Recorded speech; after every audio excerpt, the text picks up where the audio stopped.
আপনিও কি কারো কাছে মামলার থেকে নাম কাটানোর জন্য বলেছেন, কোনো রকম টাকা পয়সা আপনার কাছে চেয়েছে, এরকম কিছু কখনো হয়েছে?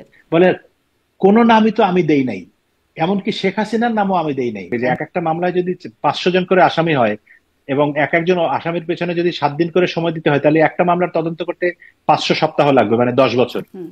তো তাতে মোটামুটি আগামী 30-40 বছর লাগবে এইসব মামলার তদন্ত করতে। ফেরেস্তা সরকারেরও দোসর থাকে, দোসর ছাড়া তো কেউ চলতে পারে না। এখন আপনি যাকে ফ্যাসিস্ট বলবেন তার দোসর যারা, তারা ফ্যাসিস্টের দোসর। আপনি যাকে ফেরেস্তা মনে করবেন তারা ফেরেস্তার দোসর। টেলিভিশনের প্রতি মানুষের আগ্রহ অনেকাংশেই কমে গেছে, বরং মানুষ এখন অনেক বেশি ফেসবুক এবং ইউটিউব নির্ভর হয়ে গেছে। তাদের কথার বিশ্বাসযোগ্যতাও অনেক বেশি টেলিভিশনের চাইতে। টেলিভিশন তো জানেই যে ওরা সরকার যা শিখিয়ে দিবে, আগে যেমন ছিল এখনো তাই। মোস্তফা সরোয়ার ফারুকী সংস্কৃতি উপদেষ্টার সংবাদ সম্মেলনের কথা বলছেন? তো একজন নেতাকে বা একজন মন্ত্রীকে প্রশ্ন করেছেন প্রকাশ্যে, সেটার জন্য চাকরি যাওয়া, এটা একটা একটা বিরল তো ঘটনা। আমিও এরকম কাউকে ভাবে মারতে আপনার কাছে যাইনি। এটা জানতে চাই জয় মামুন, যে এরকম ভাবে কি আগের আমলে প্রশ্ন কেউ করতো? সকলের এক ভাষা, এটি চেয়ারের ভাষা, এটি ডক্টর মোহাম্মদ ইউনূসের ভাষা না। হুম। কারণ ওই চেয়ারে যিনি বসেন তিনি মনে করেন যে তাকেই দরকার বাংলাদেশে, তাকে ছাড়া অন্য কাউকে কখনো কেউ চায় না এবং ভবিষ্যতেও চাইবে না। শেখ হাসিনাকে তিনি বলতেন যে মানুষ তাকে চায়। আপনার অনেক সাথে, ধন্যবাদ। জি জি, অনেক ধন্যবাদ, আপনি যুক্ত হচ্ছেন, সময় দিচ্ছেন আমাকে। আপনার সাথে আমার 3 মাস আগে, 3 মাসের মতো সময় আগেও একবার কথা হয়েছিল, হয়তো অনেকগুলো প্রশ্নেরই পুনরাবৃত্তি হবে।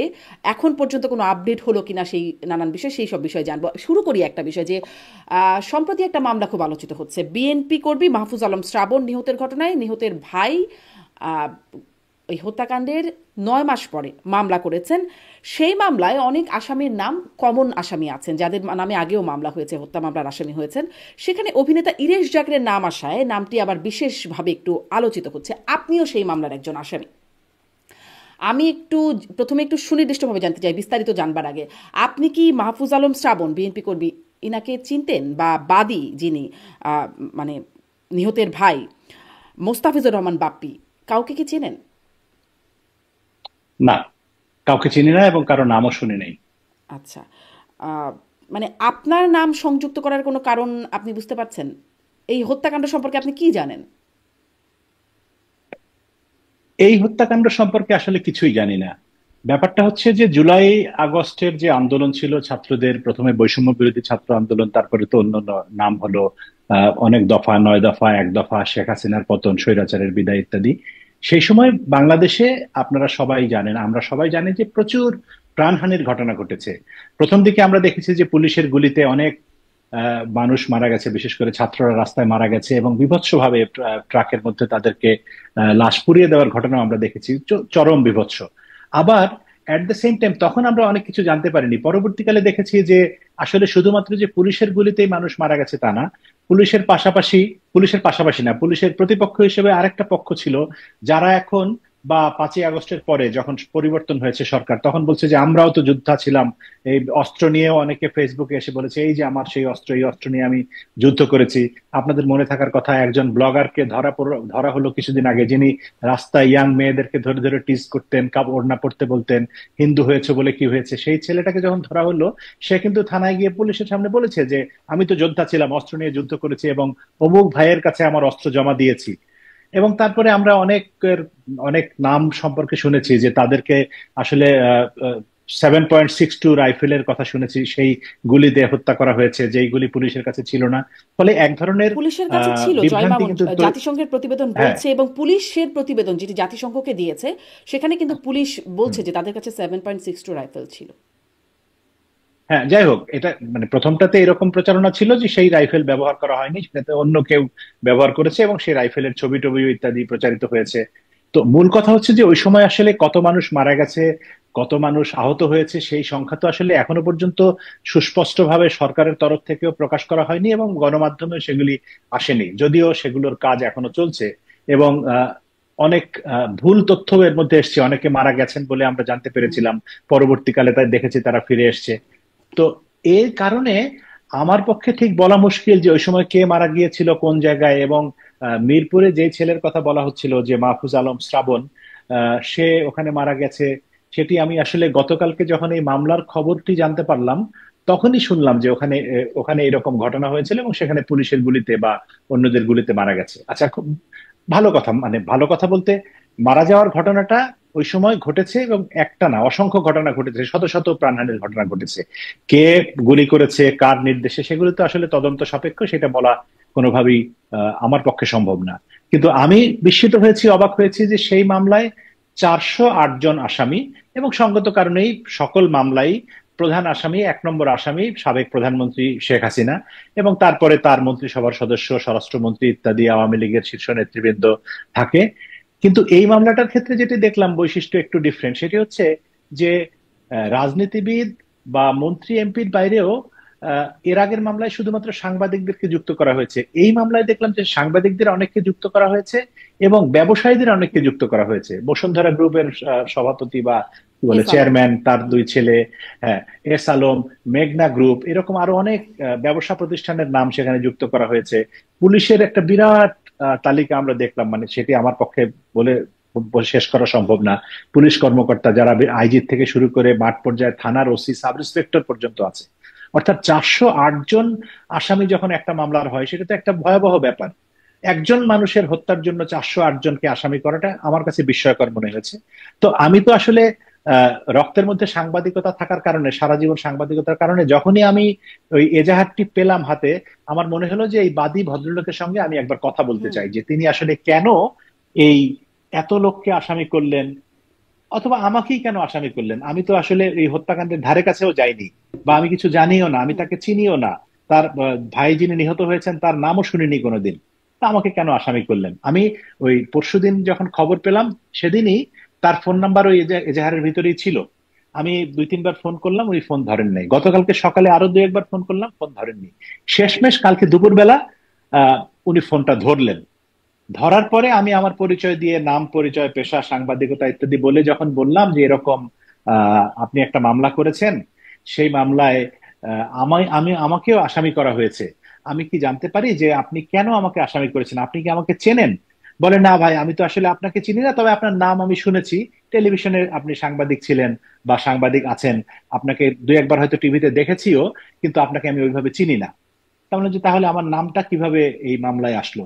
বলে, কোনো নামই তো আমি দেই নাই, এমনকি শেখ হাসিনার নামও আমি দেই নাই। একদম ওই ভদ্রলোক আমাকে নিজে বলেছেন, বাদী, শেখ হাসিনার নামও আমি দেই নাই। তো নাম কে দিয়েছে? নাম দিয়েছে উকিল এবং পুলিশ।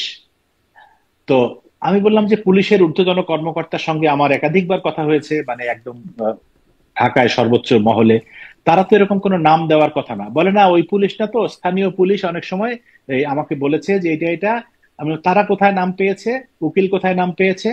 বললো যে তারা পত্র পত্রিকায় দেখেছে, অন্যান্য মামলায় যাদেরকে আসামি করা হয়েছে তাদেরকেই বেশিরভাগ ক্ষেত্রে আসামি করা হয়েছে, আর কিছু কিছু ক্ষেত্রে হচ্ছে যে আমাকে জিজ্ঞেস করেছে অমুককে চিনেন কিনা, অমুক আছে কিনা, এরকম আমার এলাকার লোক। ওই ভদ্রলোকের বাড়ি নওগাঁ, তিনি নওগাঁতেই থাকেন, কিন্তু ঘটনা ঘটেছে মিরপুরে, এবং সেই মিরপুর এলাকার থেকে শুরু করে নওগাঁর অনেক হুম। মানুষের নাম সেখানে আছে, ফরিদপুরের অনেকের নাম আছে, বা বাংলাদেশের অন্যান্য অনেক জেলার মানুষের নাম আছে এই মামলার আসামি হিসেবে।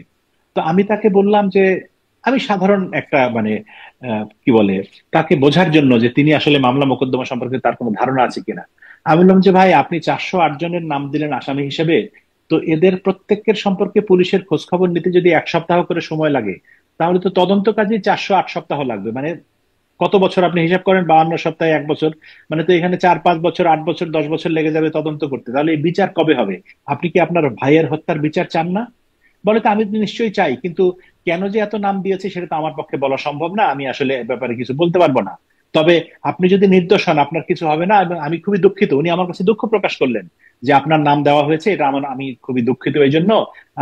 আপনার কিছু হবে না, আমি আমি ইনশাল্লাহ আপনার কিছু হবে না, আমি আপনার জন্য দোয়া করি।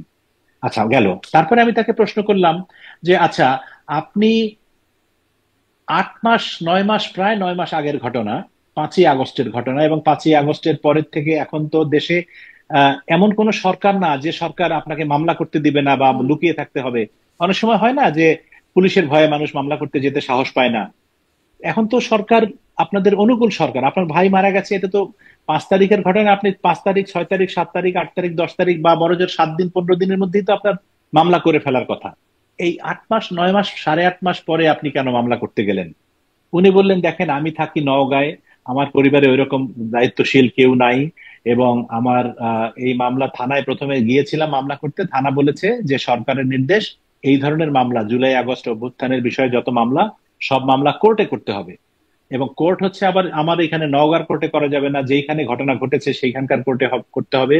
তারপর টাকা পয়সা জোগাড় করা নিয়ে সমস্যা ছিল, কেউ কোনো সাহায্যের জন্য যায় নাই। আমার যে ভাই মারা গেল তাকে আমি আহ, মানে যে তার সাহায্য করার জন্য, যে থাকে না একটা ক্ষতিগ্রস্ত পরিবার, সেরকমও কেউ আসে না। আমি আমার নিজের তরফ থেকে, আত্মীয় স্বজনের তরফ থেকে, উনি ছোট ব্যবসা করেন বললেন, সেইভাবে টাকা পয়সা জোগাড় করে ঢাকায় এসে ঢাকার সিএমএম কোর্টে মামলা করেছি, এবং তারপরে সিএমএম কোর্ট থেকে মিরপুর থানার পুলিশকে সেই মামলার তদন্তের দায়িত্ব দেওয়া হয়েছে। এই এটা কোন হলো একটা পুলিশ পার্ট। আর কোন উকিল মানে তাকে এই নামগুলো দিলেন, তাদের নাম কি বলেছেন? না, নাম বলে নাই, নাম বলে নাই আপনি যে কোন জিজ্ঞাসা পুলিশ এবং করেছিলেন? কোন উকিল। তার উকিল, হ্যাঁ আমি জিজ্ঞাসা করেছিলাম, সে বলেছে পুলিশের নাম তো আমি বলতে পারবো না, আর আমার উকিলের নাম আমি এখন না বলি স্যার, আমাকে ওইভাবে বললো। সে আচ্ছা। মনে করেছে যে আমাকে, সাংবাদিকদেরকে এই নামটা বললে হয়তো তার কোনো ক্ষতি হতে পারে, বা হুম। আমি জানি না, সে হয়তো এক ধরনের ইনসিকিউরিটির কারণে। আমি আর এই জন্য জোর করিনি, আমি জিজ্ঞেস করেছিলাম যে কোন উকিল হুম। এই নাম দিয়েছে, কিন্তু সে বলে নাই। আপনার আচ্ছা, এখন মোস্তাফিজুর রহমান দ্বিতীয় কথা বাপ্পি হচ্ছে, তার সাথেই কথা হয়েছে? জি জি, মামলার বাদী, আচ্ছা। তার আচ্ছা, সঙ্গে কথা তারপরে, হয়েছে। এবং তারপরে যেই ফোন মানে এই নাম্বার, আমরা, যে, হ্যাঁ বলেন, শেষ করি শুনি। না, বললাম যে যেই ফোন নাম্বার মামলার এজাহারের মধ্যে লিখিত আছে, লিপিবদ্ধ আছে, সেই নাম্বারে ফোন করেই আমি তাকে পেয়েছি। আচ্ছা, মামলা বাণিজ্যের কথা অনেক শুনতে পাই আমরা। আপনি কি আচ্ছা, আগে একটু শুনে নি, আপনার নামে এখন পর্যন্ত তাহলে কয়টা মামলা হলো? না, খুব বেশি না, মানে উল্লেখ করার মতো না, তিনটা মাত্র। তিনটা মাত্র তিনটাই মামলা হত্যা হয়েছে? মামলা। কি কি মামলা হলো?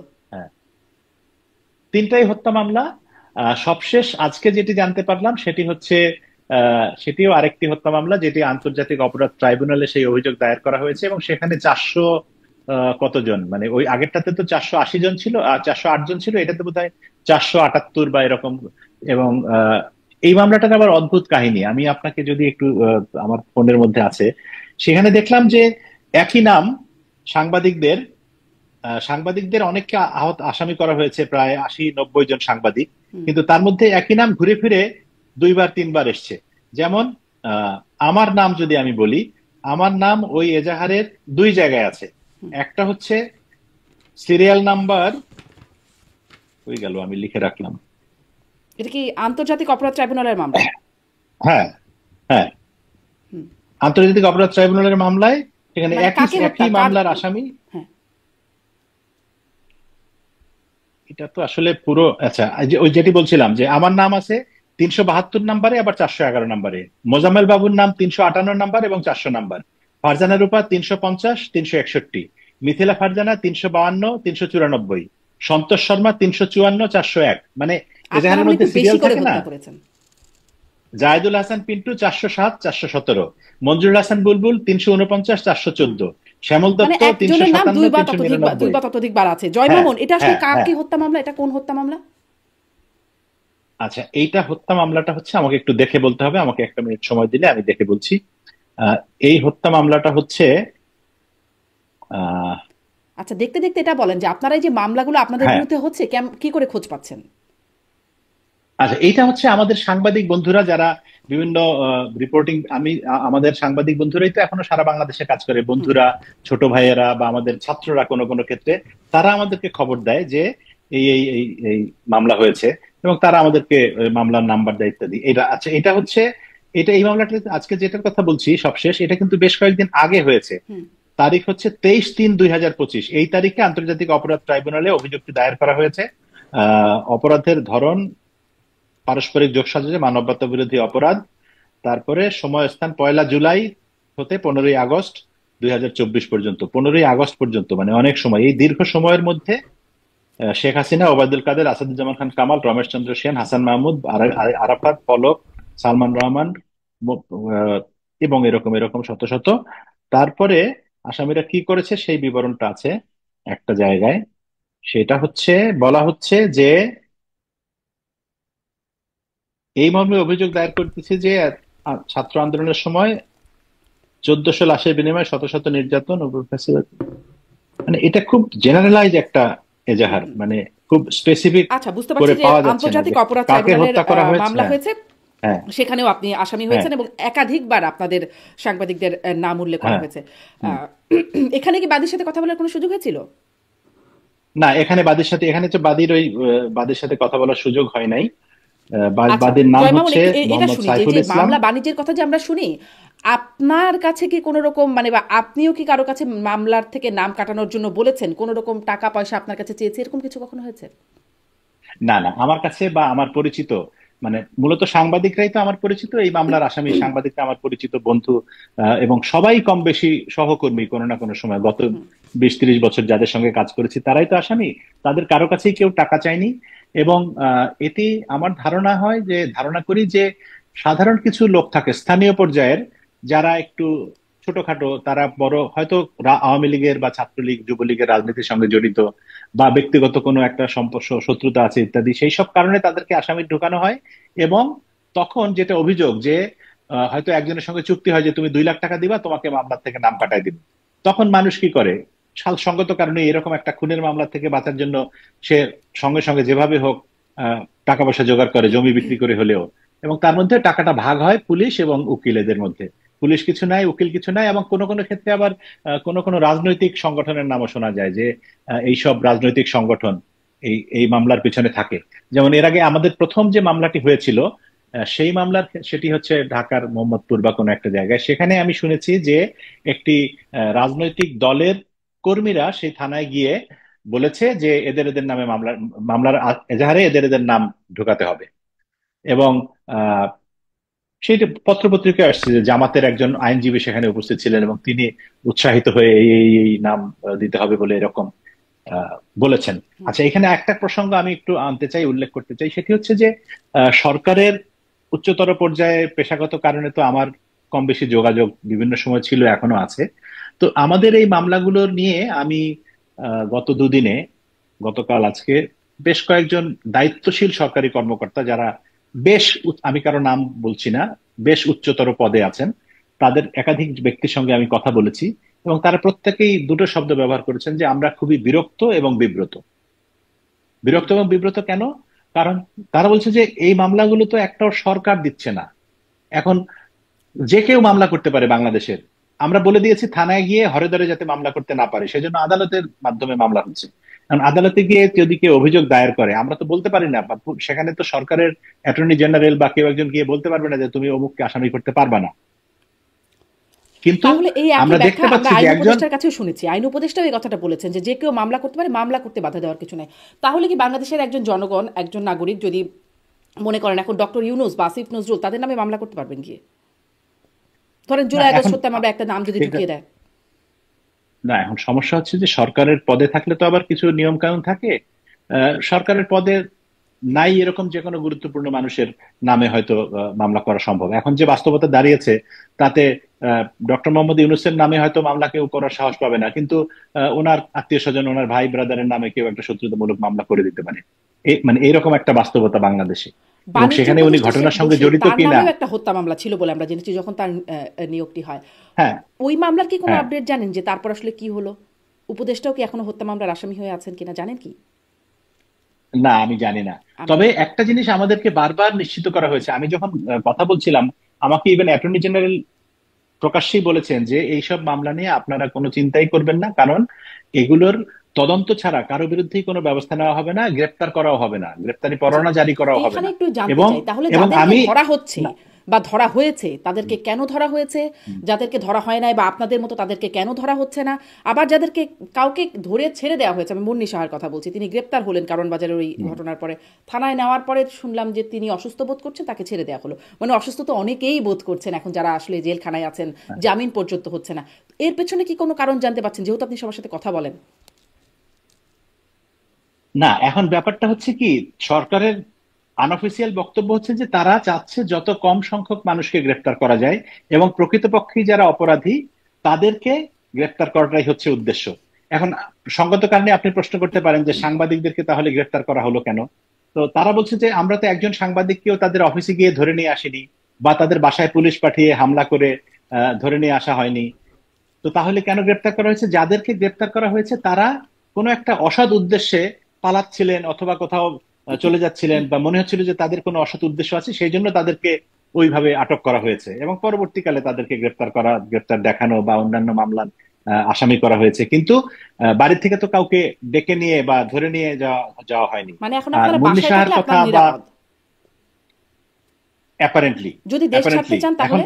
না, এটা আবার অন্য আলোচনা। বাসায় থাকলে নিরাপদ হচ্ছে আইন শৃঙ্খলা রক্ষাকারী বাহিনী বা পুলিশ বা সরকার আমাকে বাসা থেকে ধরে নিয়ে যাবে না। বা বাসা কেন, আমি যদি রাস্তায় আমি যে অফিসেও যাই, অফিস থেকেও ধরবে না বা কোথাও কিছু করবে না। কিন্তু ভয় তো আসলে অন্য জায়গায়। ভয়টা হচ্ছে বাংলাদেশে যে মব মব লিঞ্চিং এর সংস্কৃতি যেটি শুরু হয়েছে, সেখানে তো আর কোনো তারা সরকার, সরকারের প্রধান উপদেষ্টার থেকে শুরু করে উপদেষ্টারা প্রতিনিয়তই বলে যাচ্ছেন, পুলিশের আইজিপি বলছেন, অন্যান্য যারা দায়িত্বশীল আছেন সকলেই বলছেন যে কোনো মব এগুলো সহ্য করা হবে না। কিন্তু তারপরেও তো দেখেন আজকের বাংলাদেশে, আজকে ঢাকা শহরে একজন অভিনেতাকে, সিদ্দিক বোধহয় নাম তার, তাকে রাস্তার মধ্যে ধরে টানা হেঁচড়া করে মারধর করে যে পরিমাণ হেনস্থা করা হলো, এটি তো নজিরবিহীন ঘটনা। মানে নজিরবিহীনের মাত্রা প্রতিদিন ছাড়িয়ে যাচ্ছে। একদিন একটা ঘটনা ঘটে, পরের দিন দেখি যে ওটার চেয়ে ভয়াবহ ঘটনা ঘটলো। তো ফলে এখন আপনি পুলিশের আইনের চোখে আপনি নিরাপদ, কিন্তু মবের চোখে তো আপনি নিরাপদ না। এবং মবের বিচার করার জন্য তো তাদের কোনো আদালত লাগে না, অভিযোগ লাগে না। তারা মনে করে যে আপনি ফ্যাসিস্টের দোসর। আপনি আসলেই দোসর কিনা, এই যে যাদের বিরুদ্ধে মামলা হয়েছে তাদের মধ্যে কতজন আসলে প্রকৃতপক্ষে দোসর, কতজন প্রকৃতপক্ষে দালাল, বা যদি ধরেন সাংবাদিকদের, আমি অন্য আইনজীবী কি বলে রাজনীতিবিদ বা ব্যবসায়ী অন্যদের কথা আমি বলবো না, সাংবাদিকদের কথাই যদি ধরেন, যে সাংবাদিক এখন পর্যন্ত বোধহয় 100-150 মতো সাংবাদিকের বিরুদ্ধে মামলা হয়েছে। তার মধ্যে প্রায় 50-60 জনের ব্যাংক অ্যাকাউন্ট তলব করা হয়েছে, অনেকের অ্যাকাউন্ট জব্দ করা হয়েছে। 150 শতাধিক বা 200-র কাছাকাছি সাংবাদিকের প্রেস অ্যাক্রিডিটেশন কার্ড বাতিল করা হয়েছে। তো এইগুলো করে না, এবং সরকারের সরকার যা, প্রফেসর ইউনূসের সরকার দায়িত্ব নিলেন 8 আগস্টের, 9 তারিখেই বোধহয় জাতীয় প্রেস ক্লাবে বৈষম্য বিরোধী ছাত্র আন্দোলনের তরফ থেকে একটা চিঠি দেওয়া হলো, এবং চিঠি দিয়ে বলা হলো যে তখনকার প্রেস ক্লাবের সভাপতি, সাধারণ সম্পাদক থেকে শুরু করে আরো অনেকের নাম, তার মধ্যে আমার নামও আছে, যে এরা ফ্যাসিস্টের দোসর, এদেরকে প্রেস ক্লাব থেকে বহিষ্কার করতে হবে। তো এখন এটা তারা কিসের ভিত্তিতে এই রায়টা দিল যে এরা ফ্যাসিস্টের দোসর? ফ্যাসিস্টের দোসর হওয়ার জন্য তো কিছু কিছু না কিছু ক্রাইটেরিয়া লাগবে। হ্যাঁ, ফ্যাসিস্টের দোসর কেউ ছিল না সেটা আমি বলছি না, নিশ্চয়ই সকল ফ্যাসিস্টের, সকল স্বৈরাচারের অথবা সকল সরকারের, ফেরেস্তা সরকারেরও দোসর থাকে, দোসর ছাড়া তো কেউ চলতে পারে না। এখন আপনি যাকে ফ্যাসিস্ট বলবেন তার দোসর যারা, তারা ফ্যাসিস্টের দোসর। আপনি যাকে ফেরেস্তা মনে করবেন তারা ফেরেস্তার দোসর। সো দোসর হওয়ার জন্য যদি কোনো শাস্তি হয়, সেটা তো একটা প্রক্রিয়ার ভিতর দিয়ে যেতে হবে।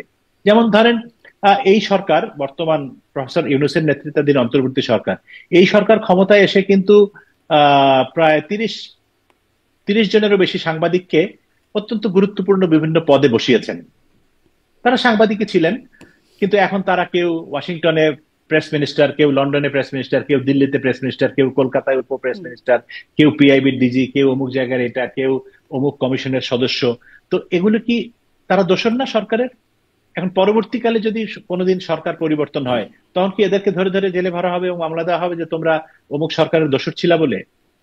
আমি তো মনে করি যে এটা একটা দায়িত্ব, এবং তারা সেই দায়িত্ব পালন করেছেন। দায়িত্ব পালনে যদি তাদের অক্ষমতা থাকে, ব্যর্থতা থাকে, অথবা অযোগ্যতা থাকে, মানে অযোগ্যতা থাকে বলতে আমি বোঝাচ্ছি যে লোকটা অযোগ্য, তারপরেও তাকে সেরকম একটা দায়িত্ব দেওয়া হয়েছে শুধুমাত্র তার দলীয় আনুগত্যের কারণে, সেক্ষেত্রে তাকে আপনি শাস্তি দিতে পারেন, মামলা দিতে পারেন। কিন্তু মানে দোষর একটা হবার কারণে লোক, শাস্তি দেবার কিছু নাই, এটা তো স্পষ্ট। আমি একটু আপনার এরকম কোনো আইন তো নাই। নিশ্চয়ই নিশ্চয়ই, হ্যাঁ, ফ্যাসিস্টের দোষর বলতে কোনো অপরাধ আসলে পেনাল করে সংজ্ঞায়িত নাই। আমি একটু আপনার কাছে এটা শুনি যে আপনার কাছে গত মানে অনুষ্ঠানে যখন আপনার সাথেই কথা হচ্ছিল, তখন আমি এই প্রশ্নটা জিজ্ঞাসা করেছিলাম যে তথ্য মন্ত্রণালয় থেকে বলেছিলেন তৎকালীন তথ্য উপদেষ্টা নাহিদ ইসলাম যে যারা হয়রানির শিকার হচ্ছে সাংবাদিকরা, তাদের তথ্য মন্ত্রণালয়কে অবগত করতে এবং তারা ব্যবস্থা নেবেন। আপনি বলেছিলেন আপনি একটা ইমেইলও করেছেন, আপনার ডিটেলস জানিয়ে করেছেন। তখন পর্যন্ত কোনো সেটার কোনো আপডেট ছিল না। এরপরে কি কিছু হয়েছে? এরপরে প্রায় 2-3 মাস পরে আমি একবার যোগাযোগ করেছিলাম, কিন্তু দেখা গেল যে ইন্টারেস্টিং বিষয় হচ্ছে তখন যিনি পিআইও ছিলেন তিনি নাই, পরবর্তীকালে যিনি উপদেষ্টা ছিলেন নাহিদ ইসলাম তিনিও নাই, ওইটার দায়িত্বে যিনি ছিলেন তিনি নাই। মানে সব বদল হয়ে গেছে। এবং সরকারি ক্ষেত্রে যেটা হয় যে ও আচ্ছা তাই নাকি, একটু দেখতে হবে খুঁজে, এরকম। এবং আমি ওইটার ব্যাপারে যে খুব আশাবাদী তা না, ওইটা দিয়ে আসলে কিছু হবে না।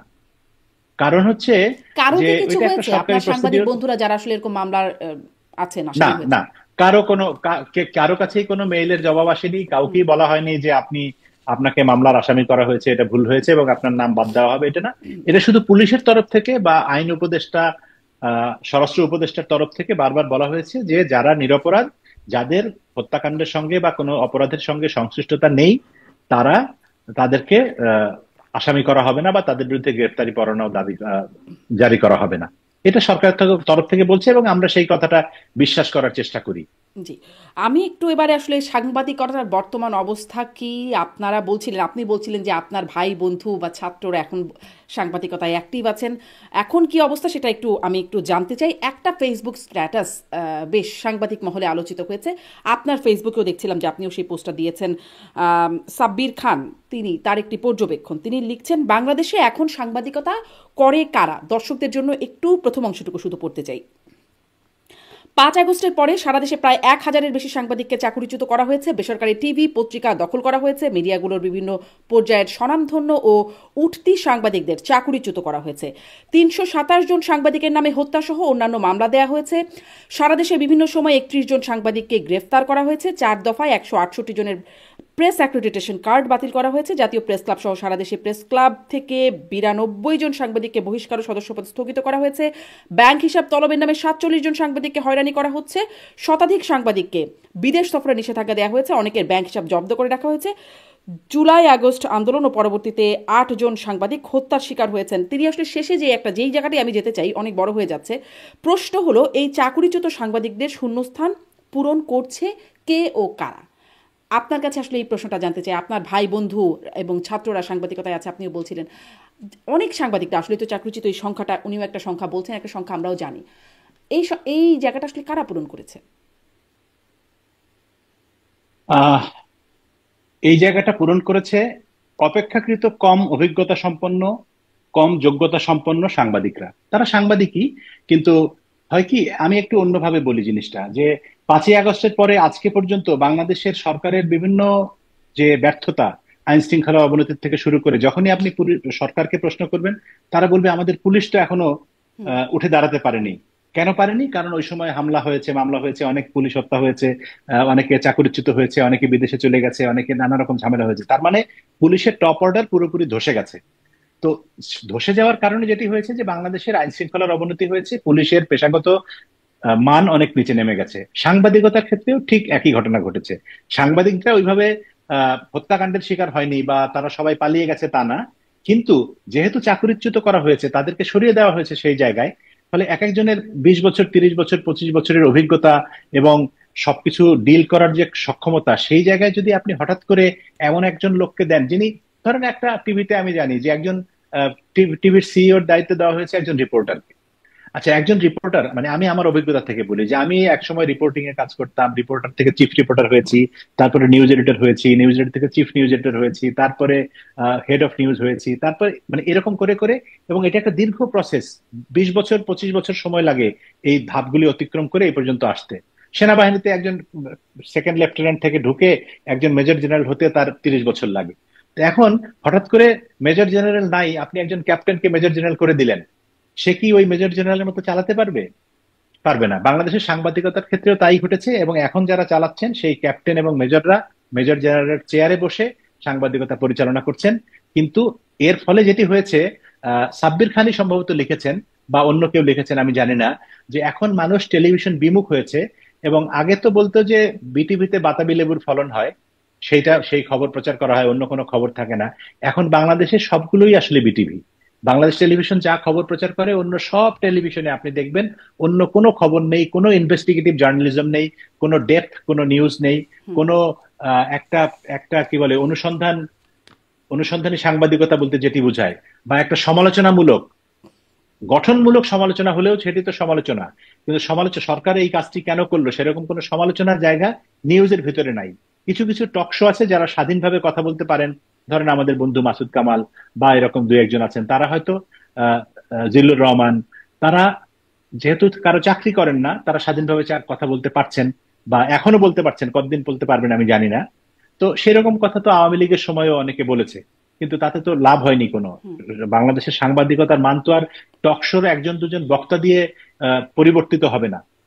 একটা সাংবাদিকতার পুরো প্রফেশনটাকে পরিবর্তন করতে হলে যে পেশাদারিত্বের জায়গাটা নিতে হবে, সেই জায়গায় আমরা যতটুকু 3 পা আগালে 4 পা পিছাই, এরকম জায়গার ভিতরে আছি। ফলে 5ই আগস্টের পরে, এই বিপ্লবের পরে সাংবাদিকতাও এরকম একটা জায়গায় গিয়ে পড়েছে। এবং এখন বেশিরভাগ ক্ষেত্রে, আমি একটু ভদ্র ভাষায় বললাম যে কম আহ, দক্ষ বা কম যোগ্যতা সম্পন্ন, অনেক ক্ষেত্রে অনেক অযোগ্য দুর্নীতিবাজ, যাদের যাদের সাংবাদিকতার ন্যূনতম কোনো অভিজ্ঞতা নেই, শুধুমাত্র দলীয় কর্মী পরিচয়, একটা বিশেষ দলের কর্মী ছিল বা সমর্থক ছিল বা মিডিয়ার ইয়ার সাথে ভালো সম্পর্ক, ফোন করে বলে দিল এই তোমাকে, ওকে তোমার এখানে অমুক চেয়ারে বসিয়ে দাও, এমনি হয়ে গেল।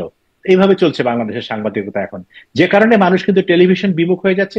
আমি পত্রিকার কথা জানি না, টেলিভিশনের প্রতি মানুষের আগ্রহ অনেকাংশেই কমে গেছে, বরং মানুষ এখন অনেক বেশি ফেসবুক এবং ইউটিউব নির্ভর হয়ে গেছে। যে কারণে আহ, ফেসবুকের জনপ্রিয়তা বাড়ছে, ফেসবুকে ইউটিউবে যারা কথা বলছে তারা এখন অনেক বেশি সেলিব্রিটি, অনেক বেশি, তাদের কথার বিশ্বাসযোগ্যতাও অনেক বেশি টেলিভিশনের চাইতে। কারণ টেলিভিশন তো জানেই যে ওরা সরকার যা শিখিয়ে দিবে, আগে যেমন ছিল এখনো তাই, বরং এখন দিন দিন পরিস্থিতি আরো খারাপ হয়েছে। শেখ হাসিনার আমলে তো সংবাদ সম্মেলনে প্রশ্ন না করার অভিযোগে এখন যাদেরকে চাকরি কি বলে এখন জেলে নেওয়া হচ্ছে, মামলা দেওয়া হচ্ছে যে তোমরা কেন প্রশ্ন করো নাই, তোমরা কেন তেল মারতা, তোমরা, আমি প্রশ্ন করতে আসিনি প্রশংসা করতে এসেছি, এগুলি বলতা। আর এখন হচ্ছে প্রশ্ন করতে গেলে তাকে চাকরিচ্যুত করা হয়, তার নামে মামলা দেওয়া হয়। তো এখন কি করবে সাংবাদিকরা বলেন? মানে প্রশ্ন করতে গেলে মামলা দেওয়া হয়। আপনি কি এই এই মোস্তফা সরওয়ার ফারুকী সংস্কৃতি উপদেষ্টার সংবাদ সম্মেলনের কথা বলছেন? হ্যাঁ হ্যাঁ, একদম সবশেষ ঘটনা যেটি গতকালকে ঘটেছে সেটির কথা বললাম, যে দীপ্ত টিভির সংবাদ তিনজন সম্মেলনে সাংবাদিকের প্রশ্ন চাকরি করেছে। গেছে, কিন্তু প্রশ্নগুলো আমি যদি একটু। দীপ্ত টিভির না, দীপ্ত টিভির একজন, চ্যানেল আইয়ের একজন, এটিএন বাংলার একজন, আচ্ছা। তিনজনের চাকরি গেছে, কারণ তিনজন প্রশ্ন করেছিলেন সংস্কৃতি উপদেষ্টাকে এই জুলাই গণহত্যার শহীদের সংখ্যা ইত্যাদি নিয়ে। এখন শহীদের সংখ্যা, মুক্তিযুদ্ধের শহীদের সংখ্যা নিয়েও তো এখনো অনেকে প্রশ্ন করেন। 30 লক্ষ মানুষ মারা যায় নাই, ওইটা শেখ মুজিবুর রহমান ভুল করে বলেছিলেন, 3 লাখকে তিনি 3 মিলিয়ন বলেছেন, বলে না অনেকে? হুম। বলে তো, এটা একটা ন্যারেটিভ, এবং এই সরকারের ভিতরেও লোকজন আছে সেভাবে বলে। হুম। তো তাই বলে কি তাদের চাকরি চলে যেতে হবে? এটা, সে যদি প্রশ্ন করে থাকে, যে কোনো প্রশ্ন, একজন সাংবাদিক, কিন্তু আমি একটু সে তো এরকম কাউকে ভাবে মারতে আপনার কাছে যায়নি। এটা জানতে চাই জয় মামুন, যে এরকম ভাবে কি আগের আমলে প্রশ্ন কেউ করতো, মানে যদি বলি মন্ত্রীদেরকে? কি বলেন? আমি নিজে কত শত প্রশ্ন করেছি, খোদ প্রধানমন্ত্রীকে প্রশ্ন করেছি না, যে কেন আপনাকেই সব কাজ করতে হবে, ফায়ার ব্রিগেড, মানে কোথাও আগুন লাগলে ফায়ার ব্রিগেড পানি দিবে, সেটাও তো আপনি আপনি নির্দেশ দিয়ে দেন। একজন, ওই যে আবরার হত্যাকাণ্ডের ঘটনার পরেই তো এই প্রশ্ন করেছিলাম, যে বুয়েটের শিক্ষার্থী আবরার নিহত হলো, উনি পুলিশকে নির্দেশ দিয়েছেন যে আসামি ধরতে হবে। তো এটা প্রধানমন্ত্রীর কেন পুলিশকে নির্দেশ দিতে? উনি আমার উপরে খেপে গেলেন এবং বললেন যে আপনারা তো দেখেছেন আগের প্রধানমন্ত্রী 12টা পর্যন্ত ঘুমায়, এটা সেটা, এবং আমি তো সরকার প্রধান, আমাকেই তো সবকিছু দেখতে হবে। এইরকম কেন?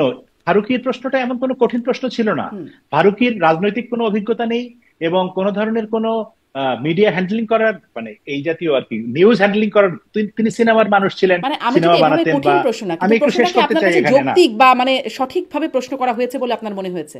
ভাই, প্রশ্নটা যতই অযৌক্তিক হোক, হুম। প্রশ্ন একটা প্রশ্ন। আপনি যদি দেখেন যে আমরা তো সাংবাদিকতায় যতটুকু পড়েছি, এক প্রশ্ন এক সাংবাদিক একজন ব্যক্তিকে 17 বার করেছে বিবিসির হুম। সেটে, এবং তারপরে ওই ভদ্রলোক উত্তর না দিয়ে মাইক্রোফোন ছিঁড়ে উঠে চলে গেছেন। এরকম ঘটনা পৃথিবীর বিভিন্ন জায়গায় ঘটে। প্রশ্নটা ওনার দৃষ্টিতে অযৌক্তিক, কিন্তু কারো না কারো যুক্তিতে তো যৌক্তিক হতে পারে, তাই না? হুম। কথা হচ্ছে যে উনি তো প্রশ্নই করেছেন, উনি তো গুলি করেননি। এই সাংবাদিকরা প্রশ্ন করেছেন, প্রশ্ন করার অপরাধে সেই প্রশ্নটা আপনার যত অপ্রিয় হোক, আপনি বলতে পারেন যে না, এই প্রশ্নটার উত্তর আমি দিব না, বা এইটা প্রশ্নটা আমার কাছে রিলেভেন্ট মনে হয় না, হুম। আপনি অন্য প্রশ্ন করেন। অসংখ্য কৌশল আছে। আমি বলছি, রাজনৈতিক অভিজ্ঞতা না থাকলে যা হয়, আমি নিশ্চিত যে এখানে যদি বিএনপি, আওয়ামী লীগ, জাতীয় পার্টি বা জামাত ইসলামী বা যে কোনো রাজনৈতিক দলের কোনো নেতা, যিনি রাজনীতি করে এসছেন বা ছাত্র রাজনীতি করেও অভিজ্ঞতা নিয়ে এসছেন, তিনি যদি এই প্রশ্নটা হ্যান্ডেল করতেন, তিনি নিশ্চিতভাবে অন্যরকম উত্তর দিতেন এবং এই অপ্রীতিকর ঘটনাটা ঘটতো না। আমি একটা ছোট্ট ঘটনা এখানে মনে করাতে চাই আপনাকে এবং এই অনুষ্ঠান যারা দেখবেন তাদেরকে। সেটি হচ্ছে, বাংলাদেশে, বাংলাদেশের ইতিহাসে আমার বেশ কিছু রিপোর্টের কথা মানুষ মনে রেখেছে। একটা রিপোর্ট এখনো মানুষ বলে, আল্লাহর মাল আল্লাহ নিয়ে গেছে। হুম। মনে আছে? সেটা আমার রিপোর্ট ছিল। তখনকার স্বরাষ্ট্রমন্ত্রী একটি শিশুর বাড়িতে গিয়েছিলেন, সেই শিশুটি বাবার কোলে থাকা অবস্থায় সন্ত্রাসীদের গুলিতে মারা গিয়েছে। এখন আমি তাকে প্রশ্ন করেছিলাম যে মাননীয় মন্ত্রী, এই যে শিশুটি মারা গেল, এটার ব্যাপারে আপনারা কি ব্যবস্থা নিচ্ছিলেন? কেন? একটা বাবার কোল হচ্ছে একটা সন্তানের জন্য সবচেয়ে নিরাপদ জায়গা, বাবার কোল, মায়ের কোল। সেই বাবার কোলেও যদি সন্তান নিরাপদ না থাকে, তাহলে অন্য মানুষ কিভাবে নিরাপদ থাকবে? তো উনি ফস করে উত্তর দিলেন যে হায়াত মওয়াত আল্লাহর হাতে, আল্লাহর মাল আল্লাহ নিয়ে গেছে। তো তখন আমি বলেছিলাম যে জি, আমরা সবাই আল্লাহর মাল, আল্লাহ আমাদেরকে সৃষ্টি করেছেন, আমরা সবাই আল্লাহর মাল, আপনিও আল্লাহর মাল।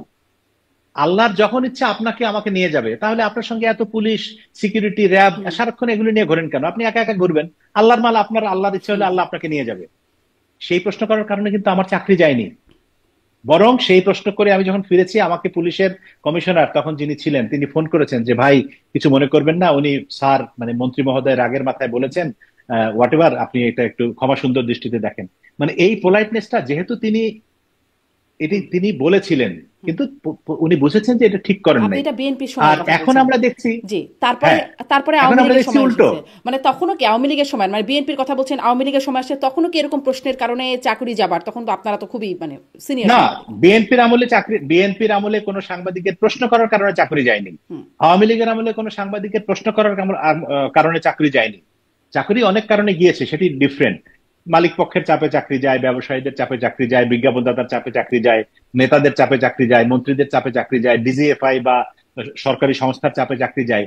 কিন্তু একজন নেতাকে বা একজন মন্ত্রীকে প্রশ্ন করেছেন প্রকাশ্যে, সেটার জন্য চাকরি যাওয়া, এটা একটা একটা বিরল ঘটনা। আমি মনে করি যে এটা জি জি।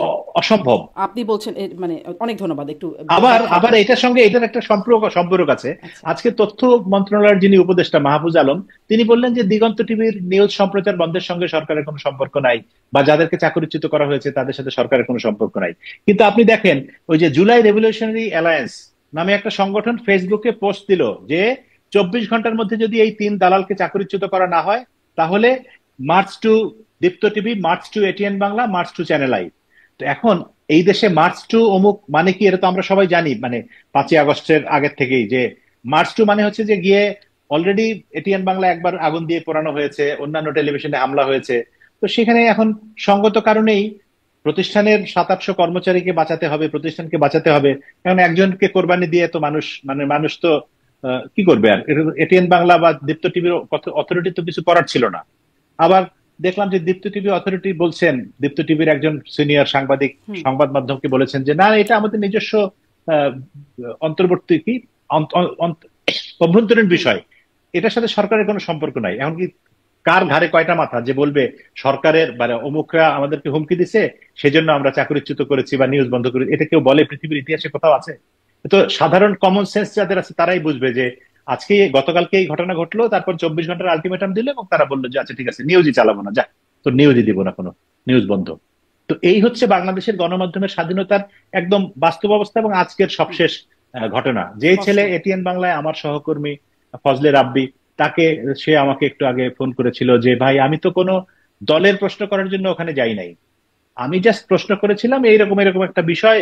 এই আদালত যেহেতু এখনো পর্যন্ত রায় দেয়নি, ফলে আমরা কিভাবে বলি যে তিনি 100 জন বা 14 জন বা 14,000 মানুষকে খুন করেছেন? হুম যে কোনো কিছুর তো একটা ফর্মালিটির ভিতর দিয়ে যেতে হয়। আর এটা রাজনৈতিক কর্মীরা রাস্তায় বলে মিছিলে, সেটা একরকম। আমরাও স্লোগান দিয়েছি ছোটবেলায় এরশাদের আমলে, যে খুনি এরশাদের পতন চাই। এখন আমরা তো আর জানি না যে এরশাদ খুনি না খুনি না, এটা তো রাস্তার স্লোগান।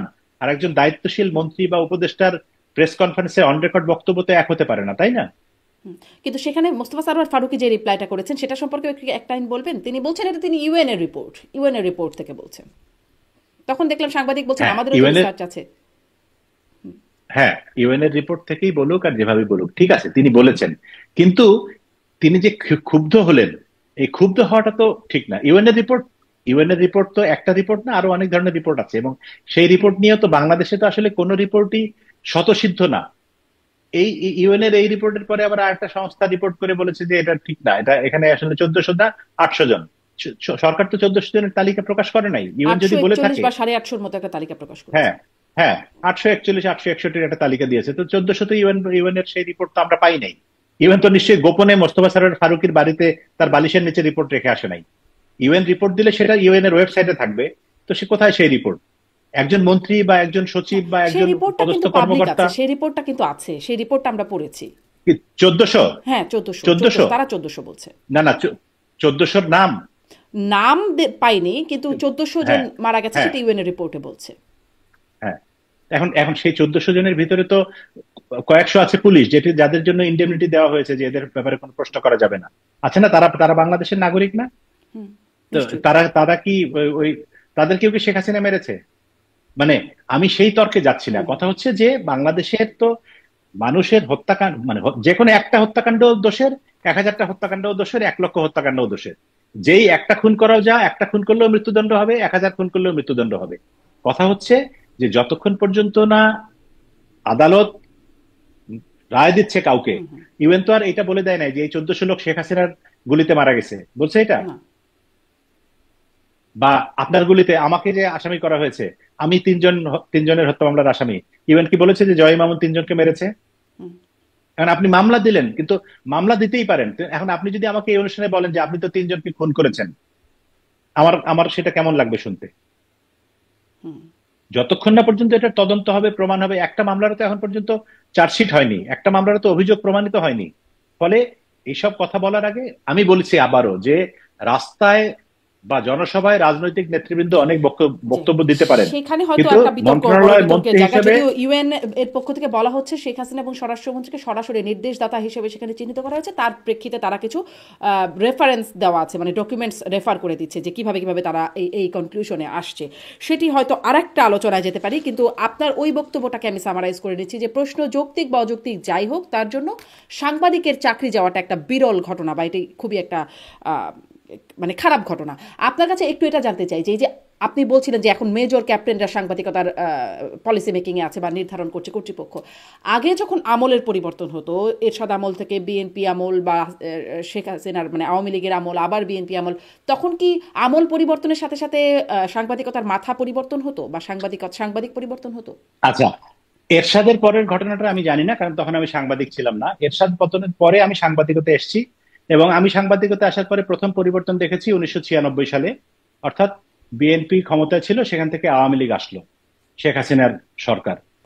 সেখানে আমি যত আমার জানা মতে একটা পদেও কোথাও পরিবর্তন হয়নি, মানে পত্রিকা বা টেলিভিশনের কথা বলা হচ্ছে, প্রাইভেট গণমাধ্যম, হ্যাঁ সরকারি পর্যায়ে বিটিভির ডিজি পরিবর্তিত হতো, বা ওই যে একটু আগে বললাম যে সরকারের বিভিন্ন পদ আছে, প্রেস মিনিস্টার, পিআইবির ডিজি, এগুলো এইসব সাংবাদিকদেরই পদ।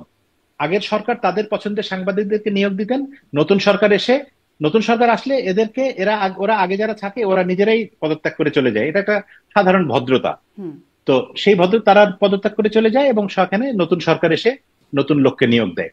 এগুলো ওই রকম প্রতিষ্ঠানের ক্ষেত্রে, রাষ্ট্রদূতের চাকরি বা প্রেস মিনিস্টারের চাকরি বা যাই হোক।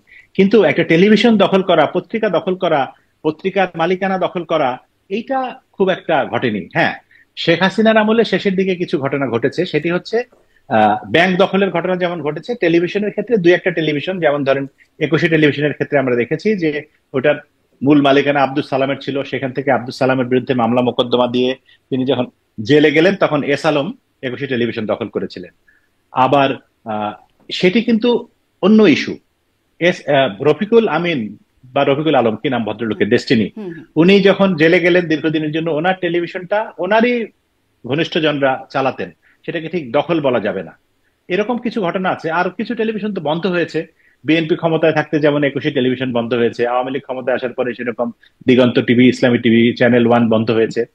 সাংবাদিকতা বা সাংবাদিক নিগ্রহের ঘটনা সকল আমলেই ঘটেছে, কিন্তু এবার যেটা ঘটছে সেটা হচ্ছে মাত্রা ছাড়া, সীমাহীন আর কি। এত বেশি এই এই এই 8 মাসের ভিতরে এত কাহিনী কখনো ঘটে নাই। আর সাংবাদিকদেরকে প্রেস কনফারেন্সে প্রশ্ন করার জন্য চাকরিচ্যুতির ঘটনা আমার জানা মতে জানা কখনো মতে ঘটে দেখিনি। নাই। জি, অনেক ধন্যবাদ জয় মামুন। নিশ্চয়ই এখন যারা সাংবাদিকতায় খুব অ্যাক্টিভ রোল প্লে করছে তাদেরকেও আমি এই প্রশ্নটি পরবর্তীতে করবার চেষ্টা করব। আর একটা প্রসঙ্গে যাই, আপনি আরেকটা ফেসবুকে, আপনি আপনার ফেসবুকে পোস্ট লিখছেন যে প্রধান উপদেষ্টার iPhone 16 pro max press wing এই শিরোনামে আপনি বলছেন, আচ্ছা আশরাফুল আলম খোকন, শাখাওয়াত মুন, তোমরা যখন প্রেস উইংয়ে ছিলা তোমাদেরও কি আইফোন প্রো ম্যাক্স দিত সরকার? বিশেষ দ্রষ্টব্য, গুগল করে দেখলাম বাংলাদেশের একটা আইফোন 16 প্রো ম্যাক্সের দাম 1,54,000 টাকা, সেই হিসেবে 6টার দাম হওয়ার কথা ছিল 9,24,000 টাকা। অবশ্য সরকারের জন্য রেট সবসময় একটু বেশি হয়, এখানে কত বেশি জানি না। আপনার স্ট্যাটাস, আপনি কি মনে করেন যে এই iPhone 16 pro max press wing এর সদস্যদের দেওয়া এটি কি অস্বাভাবিক ঘটনা বা অযৌক্তিক? অস্বাভাবিক এবং অযৌক্তিক দুটেই। কারণ হচ্ছে, টু বি ভেরি অনেস্ট, বাংলাদেশের প্রধানমন্ত্রীর বা প্রধান উপদেষ্টার কার্যালয়ে প্রেস উইং এর কোনো দরকার আছে বলেই আমার মনে হয় না। ভাই, মার্কিন যুক্তরাষ্ট্রের মতো একটি দেশ, আপনি যেখানে থাকেন সেখানে তো তথ্যমন্ত্রীই নাই, তথ্য মন্ত্রণালয় বলে কোনো মন্ত্রণালয় নাই আমেরিকায়, আপনি জানেন? হুম হয়তো জানেন অথবা জানেন না, কিছু যায় আসে না আপনার জানা না জানাতে। কিন্তু দর্শকদেরকে উদ্দেশ্যে জানিয়ে রাখি যে আমেরিকায় প্রেস মিনিস্ট্রি অফ প্রেস নাই, কিন্তু আপনি খোঁজ করে দেখতে পারেন। হুম হুম। তো এই দেশে কি আমেরিকায় টেলিভিশন পত্রিকা চলে না? আমাদের দেশে হচ্ছে সবসময় একটা মানে গাড়ির আগে ঘোড়া জুড়ে দেওয়ার একটা ব্যাপার থাকে, একটা প্রেস উইং থাকতে হবে প্রধানমন্ত্রীর। তারা সবসময় প্রধানমন্ত্রী যেখানে যাবে বা প্রধান উপদেষ্টা যেখানে যাবে তারা সব আদ্দালির মতো পেছনে দাঁড়ায় থাকবে। তারপরে হচ্ছে এদের কাজ কি, আগে যা প্রেস কনফারেন্স হতো, অমুককে আসতে হবে, নাম তালিকা দেওয়া, অমুককে আসা যাবে না, তোমার নাম কেটে দেওয়া হলো। তারপরে হচ্ছে আগামীকাল মাননীয় প্রধানমন্ত্রীর কর্মসূচি কি, উনি এতটার সময় অমুক জায়গায় ফিতা কাটবেন, অমুক 300 ব্রিজ উদ্বোধন করবেন। আর এখনকার প্রধান উপদেষ্টা আগামীকাল সকালবেলা পুলিশ হেডকোয়ার্টারে গিয়ে পুলিশের অমুক কর্মসূচিতে বক্তব্য রাখবেন। এগুলির জন্য একটা 7 জন 8 জন 10 জনের একটা প্রেস উইং লাগে, তাদের গাড়ি লাগে, তাদের বাড়ি লাগে, তাদের iPhone 16 Pro Max লাগে কেন? মানে আমি তো কোনো প্রয়োজন দেখি না। তাদের তো অফিস আছে, অফিসে কম্পিউটার আছে, সবকিছুই আছে। এবং আজকে আমার প্রশ্নটা হচ্ছে যে কালকে যখন আমি এটা লিখেছি, আমি সত্যি সত্যি জানতাম না যে এক একটা আইফোনের দাম ধার্য করা হয়েছে 2,57,000 টাকা। আপনি আমেরিকায় থাকেন, আমেরিকায় যে কোনো একটা অ্যাপল স্টোরে গিয়ে দেখেন iPhone 16 Pro Max এর দাম কত। 2,57,000 টাকা কোনোভাবেই না। আমি 1,54,000 টাকা ঢাকার গুগল করে ঢাকার মার্কেটের প্রাইস দেখেছি, সেখানে দেখলাম ধরা হয়েছে 2,57,000 টাকা, তার মানে প্রায় ডবল। তো রূপপুরের বালিশ কাণ্ড নিয়ে আমরা অনেক সমালোচনা করি আগের সরকারের। এই দেশের মানুষ, এই ছাত্ররা যে রাজপথে আন্দোলন করলো, জীবন দিল, তারা কি একই ঘটনার পুনরাবৃত্তির জন্য জীবন দিয়েছিল? নিশ্চয়ই তো মানুষ পরিবর্তন চেয়েছিল। সেই পরিবর্তনটা কি এই যে প্রেস উইং এর লোকদেরকে iPhone 16 Pro Max দিতে হবে?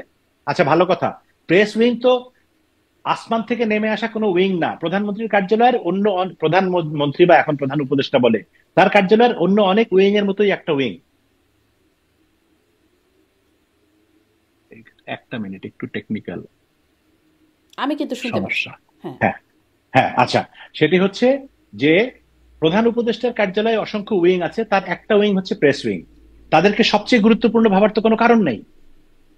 আজকে প্রেস উইংকে আপনি iPhone 16 দিলেন, সেপ্টেম্বরে iPhone 17 বের হবে, তখন অন্য উইং বলবে যে আমাদেরকে iPhone 17 দিতে হবে কারণ আমরাও রাষ্ট্রের অতি গুরুত্বপূর্ণ কাজ করি। তারপরে সরকারের সচিব, সিনিয়র সচিব যারা আছেন তারা বলবেন আমরা সরকারের সর্বোচ্চ পদে থাকবো, আমরা iPhone 16 Pro Max পাবো, 17 বা 18 Pro Max পাবো না, এটা তো হতে পারে না। তারা নিজেরাই একটা আইন ব্যবস্থা করে ফেলবে এবং নথি চলে যাবে প্রধান উপদেষ্টার কার্যালয়ে। উনি বাধ্য হয়ে বিবেকের তাড়নে, আচ্ছা অমুককে অমুককে দিয়েছি, একে না দিলে কেমন হয়, হয়ে যাবে। তারপরে আসবে ডিসি সাহেবরা, বাংলাদেশের 64 জেলার ডিসিরা বলবে আমরা তো জেলা পর্যায়ে মাঠ পর্যায়ে সবচেয়ে গুরুত্বপূর্ণ ব্যক্তি। এসপিরা আসবে, পুলিশ কমিশনাররা আসবে, অমুকরা আসবে। আপনি কত হাজার iPhone 16 Pro Max দিতে পারবেন? বাংলাদেশে তো অ্যাপল কোম্পানির নতুন শাখা খুলতে হবে এখানে।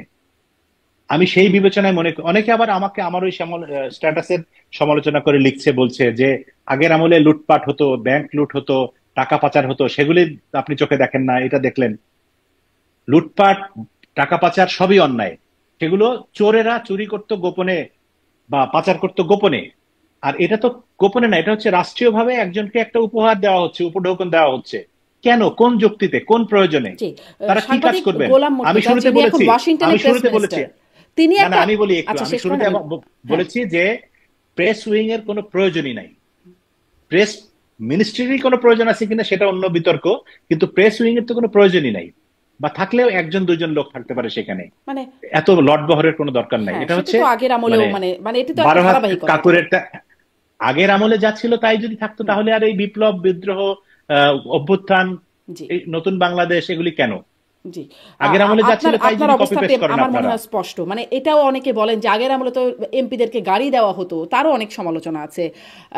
সেই বিষয়টি মানে এই বিষয়গুলো আনা হচ্ছে। আমি সাংবাদিক গোলাম মর্তুজার ফেসবুকের পোস্ট সেটিও একটু আনতে চাই। তিনি লিখছেন, প্রধান উপদেষ্টার প্রেস উইংয়ের সদস্যদের জন্য সবচেয়ে ভালো ফোন বা আইফোন কেনা হবে, সেটাই তো স্বাভাবিক। আমি নিজে আইফোন ব্যবহার করি, iPhone 3 থেকে, অফিস থেকেও সবসময় আইফোন পেয়েছি, অ্যাপলের ল্যাপটপ পেয়েছি, আইফোনের চেয়ে অনেক বেশি দামি গাড়ি পেয়েছি। আরও অনেক সাংবাদিক পেয়েছেন, যোগ্যতার মাপকাঠিতে পেয়েছেন। বেসরকারি অফিস আইফোন ল্যাপটপ দিলে সমস্যা নাই, সরকার দিলে সমস্যা হবে কেন? আইফোন দিয়ে যে কাজ করা যায় ওয়ালটন দিয়ে তা করা যায় না। হ্যাঁ, সোশ্যাল মিডিয়া চালানোর জন্যও ভালো ভালো ফোনই ভালো। সোশ্যাল মিডিয়ায় সবাই তো ফুললতা নিয়ে থাকে না, প্রফেশনাল কাজও করে। সেই কারণেই আইফোন দরকার হয়। আইফোন সবার ক্ষেত্রে বিলাসিতা নয়, প্রয়োজনীয় প্রযুক্তি। কি বলবেন? আচ্ছা, আমি নিজে খুব ফুল লতাপাতা নিয়ে থাকি, আজকে না, বহু আগের থেকে। আমি আইফোন, গোলাম মর্তুজা আমার বন্ধু, তিনি, আমরা একসঙ্গে বহু টকশো করেছি এবং কোনোদিন তার সঙ্গে আমার টকশোতে কোনো ঝগড়াঝাটিও হয় নাই। আমরা মোটামুটি একই টোনে কথা বলতাম। এখন তিনি সরকারি চাকরি করেন, তিনি সরকারের ভাষায় কথা বলবেন। আগের গোলাম মর্তুজা আর এখনকার গোলাম মর্তুজা তো এক না। সরকারের দায়িত্ব পেলে আমিও হয়তো অন্যরকম ভাষায় কথা বলবো। ফলে এখন গোলাম মুর্তজা এমন কিছু বলবেন না যেটাতে তার সরকার বিব্রত হয় বা বিরক্ত হয়। তিনি এমন কিছুই বলবেন যেটাতে তার সরকার খুশি হয়। তিনি একটা ভালো পোস্টিং পেয়েছেন, সেই পোস্টিংটা যাতে তিনি স্বচ্ছন্দে সেখানে থাকতে পারেন, তার যাতে কোনো অসুবিধা না হয়, তার যেন কোনো সমালোচনা কেউ না করতে পারে, সেজন্য তিনি এই কথা বলবেন। কিন্তু তিনি নিজেও জানেন যে প্রেস উইং এর আসলে এরকম এমন কোনো কাজ নাই যে এই কাজ আইফোন 16 প্রো ম্যাক্স দিয়ে করতে হবে। আমি এটুকুই বলতে চাই, জি, আর কিছু না। আপনি আপনি বলছেন আইফোন 16 প্রো ম্যাক্স দিয়ে করতে হবে এমন কোনো কাজ প্রেস উইংয়ের নাই। শেষের দিকে আসি যে এই সরকার আসলে কতদিন এই বিষয়ে এই আলোচনাটা একদম সব মহলে এই আলোচনাটা চলছে, বেশ টক অফ দ্য টাউন। নির্বাচন কবে আমরা দেখেছি যে এই ডক্টর ইউনুসকে 5 বছর দেখতে চান, একদম সার্জিস আলমের সেই পোস্ট থেকে শুরু করে ওয়াজে আজীবন ডক্টর ইউনুসকে ক্ষমতায় মানে রেখো আল্লাহর কাছে চাইছেন যে যেই নিয়ামত দিয়েছো সেই নিয়ামত তুলে নিয়ে যেও না। মানে প্রায় এই বিষয়গুলো বলি, প্রবাসী অনলাইন অ্যাক্টিভিস্টরা বলছেন এখন যদি ডক্টর ইউনুস ক্ষমতা ছাড়তেও চান মানুষ গড়াগড়ি দেবে, এইরকম কথা বলছেন। আমরা স্বরাষ্ট্র উপদেষ্টার কাছ থেকেও শুনেছি যে তিনি বলছেন মানুষ রাস্তা দিয়া হুনি, তিনি শুনছেন যে হুম। আরও 5 বছর থাকেন। ডক্টর ইউনুসকে আমরা সবশেষ আল জাজিরা সাক্ষাৎকারে তিনি বলছেন যে বাংলাদেশের পরিস্থিতি দেখে এখনও মানুষ মনে করে অন্তর্বর্তীকালীন সরকার এখনও তাদের জন্য ভালো সমাধান। তারা বলছেন না অন্তর্বর্তী সরকারকে যেতে আজই আমাদের নির্বাচন দেন, বা আমরা এমন কোনো সমস্যার মুখোমুখি হইনি যেখানে লোকেরা বলছে যত তাড়াতাড়ি সম্ভব তাদের হস্তান্তর করো। এটা হচ্ছে ডক্টর ইউনুসের বক্তব্য। কি মনে হচ্ছে ডক্টর ইউনুস সরকার আর কতদিন থাকতে আচ্ছা, পারে? শোনেন, ডক্টর ইউনূস সরকার প্রধান, এর আগে শেখ হাসিনা সরকার প্রধান ছিলেন, তার আগে ডক্টর ফখরুদ্দিন আহমেদ ছিলেন, তার আগে বেগম খালেদা জিয়া ছিলেন, বা লম্বা ইতিহাস আমি বলতে পারবো। কিন্তু আমি একটা জিনিস কমন দেখি, সেটা হচ্ছে যে ওই সিংহাসন যেটিকে আমরা বলি রাষ্ট্রীয় প্রধানের আসন, ওই আসনে যিনি বসেন তিনি একই কথা বলেন, সকলের এক ভাষা। এটি চেয়ারের ভাষা, এটি ডক্টর মোহাম্মদ ইউনূসের ভাষা না। হুম। কারণ ওই চেয়ারে যিনি বসেন তিনি মনে করেন যে তাকেই দরকার বাংলাদেশে, তাকে ছাড়া অন্য কাউকে কখনো কেউ চায় না এবং ভবিষ্যতেও চাইবে না। শেখ হাসিনাকে তিনি বলতেন যে মানুষ তাকে চায়, খালেদা জিয়া বলতেন অনন্তকালের জন্য তাকে চায়, উন্নয়নের ধারাবাহিকতা বজায় রাখার জন্য তাকে চায়। প্রফেসর ইউনূস মনে করছেন যে দেশের শান্তি শৃঙ্খলার জন্য তাকে চায়। তো ওনারা ক্ষমতায় যারা থাকেন তারা একই রকম ভাবে কথা বলেন, এর মধ্যে নতুন কিছু নাই। কিন্তু উনি তো একটা দায়িত্ব নিয়ে এসছেন, উনি একটা অঙ্গীকার নিয়ে এসছেন, এবং ওনাকে যারা ক্ষমতায় বসিয়েছে উনি নিজেই বলেছেন ওনার নিয়োগকর্তা কারা। ওনার নিয়োগকর্তা ছাত্ররা। তারপরে সেই সময় সেনাবাহিনীর একটা বিরাট ভূমিকা ছিল। সেনাবাহিনী প্রধানের একটা অঙ্গীকার আছে রাষ্ট্রের কাছে, জাতির কাছে, যে 18 মাস সময় তিনি দিয়েছেন এই সরকারকে, যে 18 মাসের মধ্যে নির্বাচন হবে। প্রফেসর ইউনূসের সঙ্গে তার কথা হয়েছে, এবং সেই 18 মাস শেষ হবে হয়তো আগামী বছরের এই বছরের শেষের দিকে বা আগামী বছরের শুরুর দিকে, আহ, জানুয়ারি ফেব্রুয়ারি হোয়াট এভার। তো ডিসেম্বরের মধ্যে নির্বাচন হওয়ার একটা আলোচনা ছিল। এখন সেটি প্রফেসর ইউনূসের তরফ থেকে বা সরকারের তরফ থেকে বলা হচ্ছে সেটা জুন হতে পারে। আমি যেটি বুঝি, আমার ব্যক্তিগত, আমি বেশি সময় নিব না এখানে, আমি বুঝি যে সরকারের এখন বেশ কয়েকটা প্রায়োরিটি আছে। 1 নম্বর, আমার কাছে মনে হয় সরকারের প্রথম প্রায়োরিটি হচ্ছে সংস্কার। তারা রাষ্ট্র ব্যবস্থাকে সংস্কার করে সবকিছু খোল নলচে বদলে ফেলতে চায়। বাংলাদেশের সংবিধান থেকে শুরু করে, সাংবিধানিক কাঠামো থেকে শুরু করে, টেলিভিশন রেডিও থেকে শুরু করে যা যা আছে সবকিছু সংস্কার করে ফেলতে চায়। এটা তাদের 1 নম্বর প্রায়োরিটি। দ্বিতীয় প্রায়োরিটি হচ্ছে ফ্যাসিস্টের, তাদের ভাষায় কোট আনকোট ফ্যাসিস্টের বিচার। মানে শেখ হাসিনা হুম। সহ তার সরকারের সঙ্গে যারা ছিল, বা যারা জুলাই আগস্ট গণহত্যার বা হত্যাকাণ্ডের সঙ্গে জড়িত, তাদের বিচার। এবং তৃতীয় প্রায়োরিটি হচ্ছে নির্বাচন।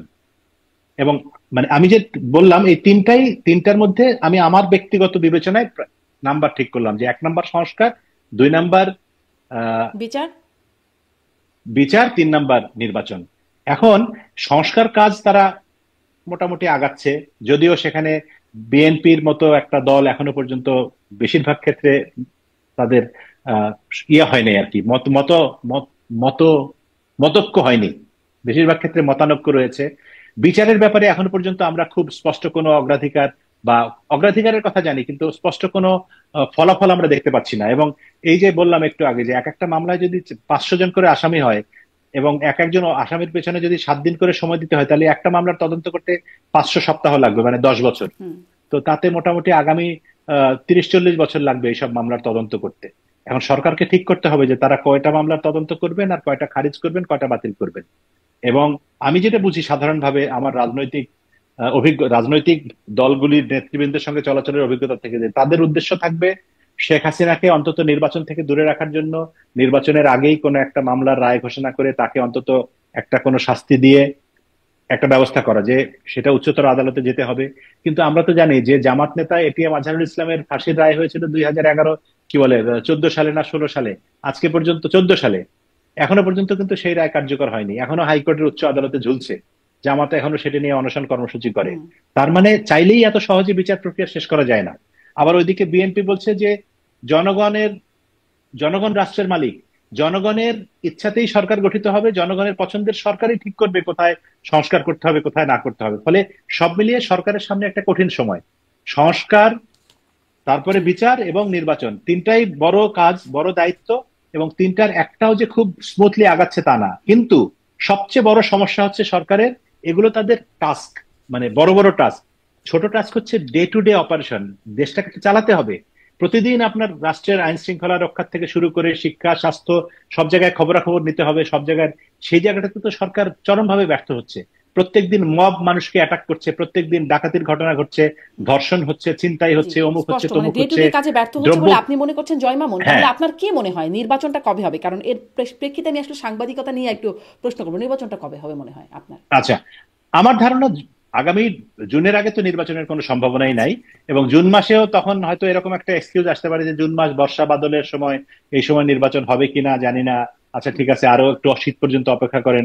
ঠেলে ঠুলে আগামী ডিসেম্বর পর্যন্ত নেওয়ার একটা চেষ্টা হতে পারে। আগামী বলতে 2026-এর ডিসেম্বরে নির্বাচন যেতে পারে বলে আমার ব্যক্তিগত হান্স, মানে জি, নো ক্লু, আপনার ব্যক্তিগত কোনো কোনো আপনার সোর্স ব্যক্তিগত নাই আমার। মতামত। জি, তাহলে এই হ্যাঁ। সময়ের মধ্যে মানে আপনাদের ভাগ্য, যারা আসলে মামলায়, হত্যা মামলার একাধিক হত্যা মামলার আসামি হয়ে আছেন, সাংবাদিকদের বলছি আমি, তাদের ভাগ্য পরিবর্তনের কোনো জায়গা দেখেন? বা এমনকি নির্বাচনের পরে সংবাদ মানে সরকার পরিবর্তনের পর? আচ্ছা, নির্বাচনের পরে কি হবে সেটা আমি জানি না, কিন্তু এখন আপাতত যে অবস্থা দেখছি, যে প্রশ্ন করার কারণে যখন সাংবাদিকের চাকরি যায়, তাও তো আজকে 3 জনের চাকরি গেছে প্রশ্ন করার কারণে, আমাদের মতো অনেকের চাকরি তো গেছে কোনো কিছু না করার কারণে। আমরা তো কিছু জানিই না, তারপরে তো চাকরি হুম। চলে গেছে, তাই না? বাসায় এসে শুনলাম যে কালকে অফিসে যেতে হবে না কারণ তোমার চাকরি নাই। কেন? তো কোনো কেন নাই। হুম। তো এইরকম একটা বাস্তবতায় প্রেস উইং প্রধান উপদেষ্টার বলছে যে বাংলাদেশে নাকি সংবাদ মাধ্যমের অবাধ স্বাধীনতা, এর আগে নাকি কোনোদিন এত স্বাধীনতা হুম। ছিল না। এই কথাটা অবশ্য সবাই বলে, আগের সরকারও বলতো, তার আগের সরকারও বলতো, ভবিষ্যতে যারা আসবে তারাও বলবে যে এই প্রথম বাংলাদেশে সংবাদ মাধ্যমের স্বাধীনতা হলো। আমি যেটা আমার বা আমার মতো যারা আমাদের সহকর্মীদের ব্যাপারে বুঝি, সেটা হচ্ছে যে সহসা আমাদের সামনে কোনো আলোর আহ রেখা দেখা যাচ্ছে না। মানে ওই যে মাহবুব ভাই 111-এর সময় উপদেষ্টা বলেছিলেন যে টানেলের শেষ মাথায় আলো, তা আমরা এখন টানেলের শেষ মাথায় কোনো আলো দেখতে পাচ্ছি না। কারণ এই মুহূর্তে আমাদেরকে তারা কোনো চাকরি করার সুযোগ দিবে না, আমাদেরকে ফ্যাসিস্টের দোসর ট্যাগ লাগিয়ে মামলা মোকদ্দমা দিয়ে কোণঠাসা করে রাখার চেষ্টা করবে। এটি আসলে তারা জানে যে আমরা খুন করিনি, আমরা কোনো কিছু করিনি, কোনো অপরাধ, মানে ওই যে পদে বসিনি, বা আমরা অনেকেই তো সরকারি কোনো সুযোগ সুবিধা নেইনি, বাড়ি নেইনি, প্লট নেইনি, বা কোনো টেলিভিশনের মালিক হয়নি। কিন্তু তারপরেও আমরা যেহেতু কথা বলতে পারি এবং আমাদের কথা নিশ্চয়ই কোনো না কোনো গুরুত্ব আছে, কিছু কিছু মানুষ হয়তো আমাদের কথা শুনতে পছন্দ করে বা আমাদের কথায় অনুপ্রাণিত হয়, সেজন্য আমরা যাতে কথা বলতে না পারি সেজন্য আমাদের মুখটা বন্ধ রাখার জন্যই এরকম একটা মামলা মোকদ্দমা দিয়ে আমাদেরকে একটা ভয়ের মধ্যে, চাপের মধ্যে মানে রেখে টানেলের শেষে রেখে আপনারা দেওয়া। আপাতত এটাই কোনো হচ্ছে আলোর আমার জায়গা দেখছেন না। ব্যক্তিগত জয় ধারণা। মামুন, শেষ প্রশ্ন, মানে শেষ করতে চাচ্ছি কিন্তু তারপরে প্রশ্ন বাড়ছে। শেষ প্রশ্ন যদি জিজ্ঞাসা করি যে আপনি গণমাধ্যমের কর্তা ব্যক্তি ছিলেন, মানে নিচের দিকেরও অনেকের চাকরি গেছে, আসলে সাংবাদিকরা চাকরি ছাড়া যারা আছেন এখন, যারা বেকার হয়ে গেছেন চাকরি হারিয়ে, কেমন আছেন? তাদের আসলে সাংবাদিকরা তো খুব বড় লোকও হয়ে পারেন না, অনেক টাকা পয়সা ইনকামও করেন না, তাদের জীবন জীবিকা এখন কিভাবে চলছে? ধরেন ঢাকা শহরে যদি 1000 ওয়ার্কিং জার্নালিস্ট থাকে, তার মধ্যে আপনি 100 জন পাবেন যারা সচ্ছল। সচ্ছল বলতে দীর্ঘদিন চাকরি করেছেন, তাদের মধ্যে কেউ কেউ বাড়ি গাড়ির মালিক হয়েছেন, আহ, তারা সচ্ছল। তাদের জন্য খুব একটা 2 4 6 মাস কষ্ট করে চলা, আহ, বেতন না পেলেও চলবে, কারণ তাদের কিছু সঞ্চয় আছে, কিছু প্রপার্টি আছে, কারো হয়তো বাড়ি ভাড়া পায়, এরকম এরকম সাংবাদিক আছেন। সকল সাংবাদিক যে সেই আগের 60-এর দশকের মতো ঝোলা ব্যাগ নিয়ে ঘুরে, বাড়ি ভাড়া দেয় না, তাদেরকে মেয়ে বিয়ে দেয় না সাংবাদিকের কাছে, সে অবস্থা নাই। কিন্তু 10% সাংবাদিকের অবস্থা ভালো, তারা 6 মাস 1 বছর কষ্ট করে চলতে পারবেন, মানে উপার্জন না করেও। হুম। কিন্তু যাদের চাকরি গেছে তাদের বাকি 80% 90%-এর অবস্থা কিন্তু খারাপ। ইতিমধ্যে আমি নিজেই তো বেকার, আমার কাছেই লোকে টাকা ধার চায় যে ভাই আমাকে একটু আহ, বাচ্চার স্কুলের বেতন দিতে হবে বা বাড়ি ভাড়া হুম। দিতে হবে, গ্রামেও তো চলে যেতে পারছি না, কি করতে হবে, মানে কি করবে, এরকম। এটা একটা চরম অসহায় অবস্থা। আগে মানে আগের সরকারের আমলেও এরকম ঘটনা ঘটেছে, এবং সেক্ষেত্রে হয়তো সরকারের কাছে সাহায্য চাওয়ার সুযোগ ছিল। ওই দরিদ্র তহবিল, একটা কি কল্যাণ তহবিল ইত্যাদি ছিল, কারো চাকরিচ্যুত হলে বা কারো বড় কোনো দুরারোগ্য ব্যাধি হলে এরকম হতো, এবং সরকারের তরফ থেকে সাহায্যও করা হতো। এখন তো সাহায্য চাওয়ারও কোনো জায়গা নাই, এবং সাহায্য চাইতে গেলে তো আরেকবার বলবে যে তো এ তো দোষর, এর কাছে তো একে তো ওর মরাই উচিত। তো এই জন্য আমি বলছি যে সাংবাদিকরাও তো মানুষ, তাদের ব্যক্তি জীবন আছে, তাদের পরিবার পরিজন আছে, তাদেরও খেয়ে পরে বাঁচতে হয়, বাড়ি ভাড়া দিতে হয়, গ্যাসের বিল দিতে হয়। এই মানবিক জায়গাটাও কেউ ভাবছে না। এবং আরেকটা খুব দুঃখের বিষয় যে অধিকাংশ প্রতিষ্ঠান সাংবাদিকদেরকে চাকরিচ্যুত করছে, তাদেরকে কিন্তু তাদের পাওনা দেনাও ঠিক মতো বুঝিয়ে দিচ্ছে না। বলছে যে যাও, তোমার চাকরি নাই, কিন্তু সে যে একটা এত বছর চাকরি করলো, তার একটা গ্র্যাচুইটি থাকার কথা, তার একটা পেনশন থাকার কথা, তার একটা অন্য প্রভিডেন্ট ফান্ড থাকার কথা, সেই সব সুযোগ সুবিধা বাংলাদেশের 10% সাংবাদিকেরও নাই। ফলে সামগ্রিকভাবে সাংবাদিকতা একটা চরম বাজে সময়ের ভিতর দিয়ে যাচ্ছে। আমি আবার একটু প্রসঙ্গ মনে আসলো যে যখন এই সরকার গণমাধ্যম সংস্কার কমিশন করলো, আমি তখন সরকারের একাধিক উপদেষ্টাকে বলেছিলাম যে আপনারা অন্তত এইটুকু করেন যে সাংবাদিকরা যাতে তার চাকরির নিরাপত্তাটা পায়, এবং সে যখন চাকরিটা ছেড়ে দিবে বা তাকে চাকরিচ্যুত করা হবে, সে যেন একটা সুযোগ সুবিধা পায়, যে সে যেন চলতে পারে 6 মাস 1 বছর, যতক্ষণ চাকরি না পায় ততদিন সে বসে খেতে পারে। সেই ব্যবস্থাটাও কিন্তু আমাদের এখানে এখনো পর্যন্ত নাই। সংস্কার কমিশন হয়েছে, তারা রিপোর্ট দিয়েছে, কিন্তু সেই রিপোর্টের বাস্তবায়ন কি হবে আমি জানি না। সেই রিপোর্ট মানে আসলে এটা খুবই টানেলের শেষে দুঃখজনক আলোর আমার জন্য। কোনো আমি মুখ আছে কিনা, আমি বাড়ি আমার থাকবে কিনা। সাংবাদিক সহকর্মীদের জন্য আমি আসলে খুবই মর্মাহত এবং দুঃখিত বোধ করি। এবং সরকারের আসলে আমি জানি না সরকারের কাছে দাবি করেও কোনো লাভ হবে কিনা, কিন্তু সরকারের আরেকটু হুম। আরেকটু আহ নৈতিক দায়িত্ব পালন করা উচিত, যে রাষ্ট্র যেন সরকার দ্বারা নিয়ন্ত্রিত হয়, রাষ্ট্র যেন মব দ্বারা, ফেসবুকের জয় মামুন, কারো আপনাকে ধন্যবাদ, প্ররোচনা কিন্তু দ্বারা আপনার ওই নিয়ন্ত্রিত না হয়। বক্তব্যটাই তো রয়ে গেল যে আপনারা তো আসলে দোষর, আপনাদের দাবি মানবেই বা কেন, সেই ট্যাগটা তো আপনাদের সাথে আছেই। শেষ করি আজকের মতো।